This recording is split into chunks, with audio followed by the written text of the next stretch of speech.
Hi everyone, आज हम करने वाले हैं यूनिट 1 के थर्ड टॉपिक में थर्ड पार्ट, जो कि है जुडिशियल सेपरेशन। इससे पहले हमने देखा था रेस्टिट्यूशन ऑफ कॉन्जुगल राइट्स। अब हम देखेंगे जुडिशियल सेपरेशन। देखो, ये दोनों ही टॉपिक ना एक दूसरे के अपोजिट है। रेस्टिट्यूशन ऑफ कॉन्जुगल राइट्स में क्या था, हम रेमेडी मांगते हैं कोर्ट से और कहते हैं कि मुझे अपने स्पाउस के साथ रहना है या मेरे स्पाउस को मेरे साथ रहना चाहिए। यहाँ पे ये था। जुडिशियल सेपरेशन में हम जुडिशरी से ये रेमेडी मांगते हैं कि हमें अपने स्पाउस के साथ नहीं रहना, हमें अलग रहना है। तो ये दोनों क्या हो गए, एक दूसरे के अपोजिट।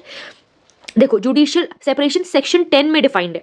इसमें ये अपोजिट है of restitution of conjugal rights. Restitution of conjugal rights में क्या था, हम रेमेडी मांग रहे थे टू लिव टुगेदर। लेकिन जुडिशियल सेपरेशन में क्या होता है, ये remedy to live separately. Judicial separation, इसमें आपको जुडिशरी सेपरेट रहने के लिए डिसीजन देती है या फिर वो डिक्री देगी कि आप दोनों सेपरेट रहिए।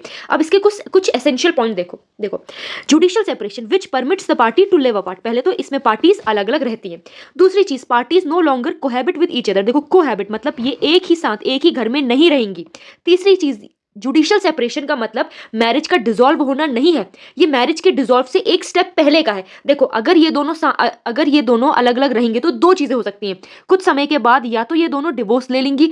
कोर्ट इसमें समय देता है, ये 1 ईयर से लेके 18th मंथ या फिर 6 मंथ से लेके 18 मंथ तक का कोर्ट समय देता है। इसके बीच में मान लिया जाए कोर्ट ने इन्हें 6 मंथ का समय दिया, कहा कि 6 मंथ के बाद आप हमको बताइएगा कि आपको साथ रहना है या फिर आपको डिवोर्स लेना है। अगर उन दोनों के बीच में बातें, अगर वो दोनों समझते हैं कि कैसे हम रिलेशनशिप को आगे बढ़ा सकते हैं और उनके बीच के डिफरेंसेस कम हो जाते हैं, तो उनकी मैरिज पैचअप हो जाएगी, मतलब वो मैरिज कंटिन्यू होगी। लेकिन 6 मंथ के बाद अगर फिर भी उनके बीच में डिफरेंसेस रहते हैं तो वहां पे कोर्ट उनको डिवोर्स दे देगी। तो जुडिशियल सेपरेशन के बाद दो स्टेप हो सकते हैं, या तो आपका पैचअप हो जाएगा दोबारा या फिर डिवोर्स। तो यहाँ पे नो डिसोल्यूशन ऑफ मैरिज, मतलब मैरिज का डिसोल्यूशन तो नहीं होता ये।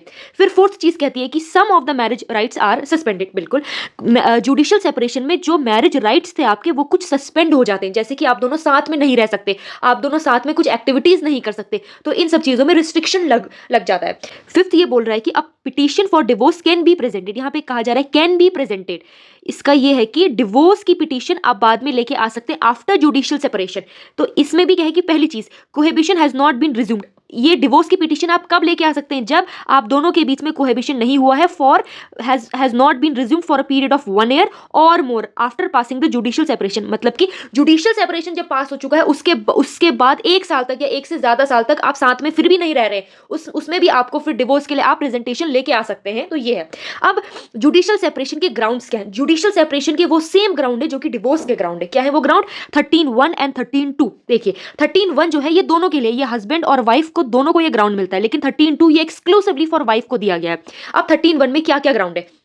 13(1) का फर्स्ट अडल्ट्री कहता है। इसके अंदर दो चीजें आती हैं, क्रुएलिटी और डिजर्शन। क्रुएलिटी मतलब आप जब किसी का मेंटल हैरेसमेंट या फिजिकल हैरेसमेंट करते हैं तो हम उसे कहेंगे कि क्रुएलिटी हो रही है। डिजर्शन का मतलब होता है आपने बिना किसी नोटिफिकेशन, बिना किसी रीजनेबल एक्सक्यूज के आपने दूसरे अपने पार्टी को छोड़ दिया, अपने स्पाउस को छोड़ दिया। फिर आता है कन्वर्जन। कन्वर्जन का मतलब है कि आप पहले हिंदू थे, फिर आप मुस्लिम में कन्वर्ट हो गए, या फिर आप क्रिश्चियन में कन्वर्ट हो गए, या फिर आप ज्यूज बन गए, पारसी बन गए, तो ये सब कन्वर्जन में आएगा।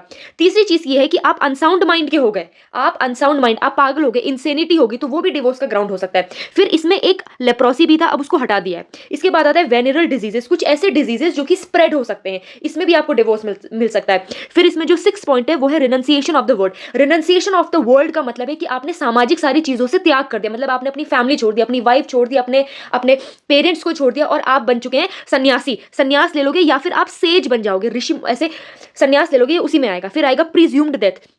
अगर कोई भी पार्टनर, अगर हस्बैंड है तो वाइफ और वाइफ है तो हस्बैंड, अगर हस्बैंड है वो 7 ईयर्स तक उसे अपनी वाइफ का कुछ अता पता ही नहीं है, और जो वाइफ के रिलेटिव थे उनको भी ये इस वुमेन के बारे में कुछ भी नहीं पता है, तो ये कोर्ट मान लेती है कि फिर इसके बाद ये जो ये वाइफ है इसकी डेथ हो गई होगी, मतलब प्रिज्यूम्ड डेथ। वैसे ही सेम, अगर कोई वुमेन है, उसका हस्बैंड 7 साल तक गायब है और उसके हस्बैंड की जानकारी किसी को भी नहीं है, ना उसके फैमिली मेंबर्स को, ना उसके दोस्त को, किसी को नहीं पता कि वो आदमी कहाँ है 7 साल तक, तो उसके बाद ये मान लेते हैं कि वो आदमी की डेथ हो गई है।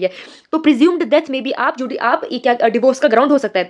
फिर वुमेन को जो एक्सक्लूसिव ग्राउंड मिले वो क्या है? बिगैमी, मतलब कि हस्बैंड ने दूसरी शादी कर ली है, रेप, सोडोमी, ये है। डिक्री और ऑर्डर अबॉर्डिंग मेंटेनेंस। लास्ट में आता है प्यूबर्टी। ये सारे ग्राउंड्स हम डिवोर्स में भी देखेंगे, लेकिन ये सारे ग्राउंड जुडिशियल सेपरेशन में भी है। अब आपने एक चीज देखी होगी, मैंने कुछ ग्राउंड्स को हाईलाइट किया है येलो से, जैसे कि वो है आपके ग्राउंड्स। पहला है वुमेन में, क्या कहा मैंने? वुमेन में बोला है ये बिगैमी। बिगैमी का मतलब यहाँ पे ये है कि bigamy conversion, renunciation of the world और प्रिज्यूम्ड डेथ, इन 4 केसेस में आपको जुडिशियल सेपरेशन डायरेक्टली, मतलब कि जुडिशियल सेपरेशन ना मिलके सीधे डिवोर्स मिल जाएगा। इसमें कोर्ट आपसे ये नहीं कहेगी कि अभी 1 साल रुक जाओ या 6 या 6 मंथ्स रुक जाओ और देखो कि क्या साथ में रह सकते हो। अब आपका हस्बैंड जब कन्वर्ट ही हो चुका है या आपकी वाइफ कन्वर्ट हो चुकी है किसी और धर्म में, तो आपको 1 साल का टाइम देके फायदा क्या है, क्योंकि उसके बाद तो मैरिज तो फिर हो नहीं सकती, फिर उसको दोबारा फिर हिंदुइज्म में कन्वर्ट होना पड़ेगा, तभी तो मैरिज होगी। तो यहाँ पे कन्वर्जन के ग्राउंड में भी आपको डायरेक्टली जुडिशियल सेपरेशन के अलावा सीधे डिवोर्स मिल जाएगा। वैसे ही रिनंसिएशन ऑफ द वर्ड, अब आपका हस्बैंड या वाइफ ने पूरी सोसाइटी छोड़ दिया, उन्होंने संन्यास ले लिया है,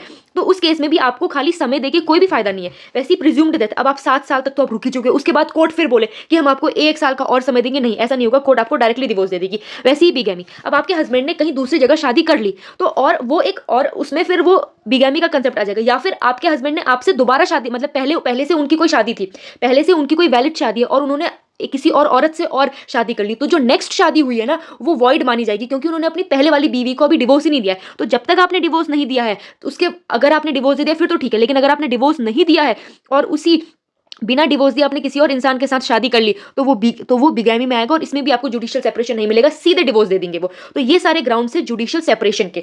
जुडिशियल सेपरेशन क्या होता है, रेमेडी होती है कि जिससे दोनों पार्टीज अलग अलग रहती हैं। ठीक, अब यहाँ पे इंपॉर्टेंस क्या है जुडिशियल सेपरेशन की, देखो जुडिशियल सेपरेशन ना एक लीगल ब्रेक है किसमें, मैरिज में, और ये कौन देगा, ये सिर्फ कोर्ट ही दे सकती है आपको। इसके अलावा जुडिशियल सेपरेशन के आगे 2 रास्ते होते हैं। पहला चीज पैचअप, मतलब हर चीज ठीक हो गई, 6 मंथ के बाद आपको लगा कि हम लोग साथ में रह सकते हैं, हमारे बीच में जो गिले शिकवे थे वो ठीक हो सकते हैं, तो आप दोनों पैचअप कर सकते हैं। या फिर कुछ ठीक नहीं हो सकता, सीधे डिवोर्स मिल जाएगा आपको, ये होगा।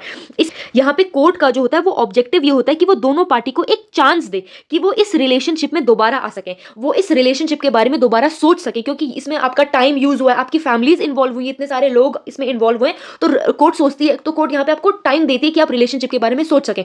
अब जुडिशियल सेपरेशन की सबसे इंपॉर्टेंट बात यह है कि आप ये देख रहे हो कि जुडिशरी भी मैरिज को कोई खेल नहीं समझ रही है, वो मैरिज को एक बहुत इंपॉर्टेंट इंस्टीट्यूशन मान रही है, तभी तो वो आपको समय दे रही है 6 मंथ से लेके 18 मंथ तक का, कि इसमें अगर ठीक हो सकता है मैरिज तो पहले उस मैरिज को ठीक कर लो। जुडिशरी डायरेक्टली डिवोर्स नहीं देती है। तो यह है इंपॉर्टेंस ऑफ जुडिशियल सेपरेशन।